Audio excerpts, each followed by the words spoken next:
there's kind of a narrative that, he was ready to play from the beginning and Kevin Stefanski was holding him back.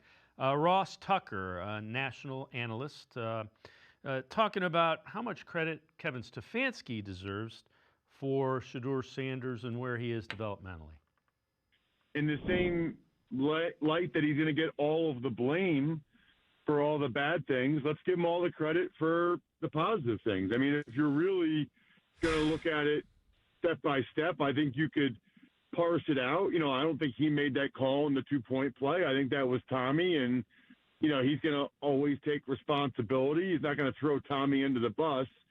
But I think he certainly deserves a decent amount of the credit for Shedeur's improvement, which, by the way, I feel like you guys have a fascinating situation going because on the one hand, it's like the Browns should not have lost to the Jets or the Titans. And if they let go of Kevin, those would be major reasons why. On the other hand, they lose to a really bad team at home on Sunday, but you have your quarterback play his best game. And so if Shedeur continues to play really well this last month, I don't know, do you want to move on from the coaching staff that's getting him to play really well? So, Dalton, to provide context, there's a lot of people feel that he isn't a fifth-round draft. He's not a normal fifth-round draft pick.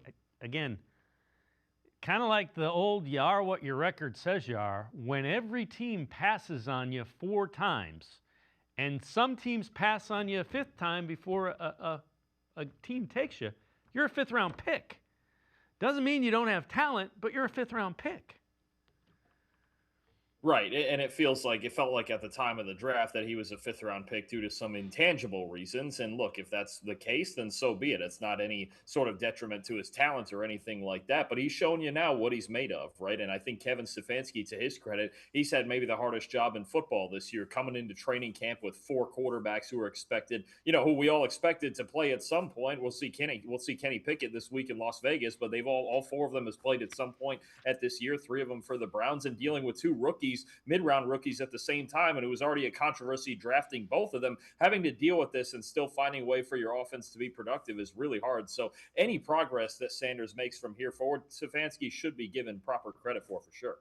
Yeah, and to say that he was ready to play, I don't know what you guys were looking at. We had Mike Martz on earlier who said wasn't getting the type of coaching that he needed in college. That, to me, makes more sense than, they didn't like him. Right, and if he was completely ready to play, you mentioned it, he probably would have gone before the 5th round, and he's got a lot of learning to do when it comes to the NFL game, right? He played the college game at a pace and a style that wasn't going to be conducive in the NFL, and we've seen that a little bit. We saw it in the preseason. We've seen it in flashes with some of these games with too much improvising and putting the ball into tight windows under pressure and things like that. So I think we have to remember, look, this is a talented kid, and it's just week to week. We want to see a little bit more, and if he keeps progressing the way he has the last couple of weeks, then you'll start to see some really good things consistently. Yeah, and again, the ceiling's really high, so it's intriguing, and I'm with you. You do want to see more.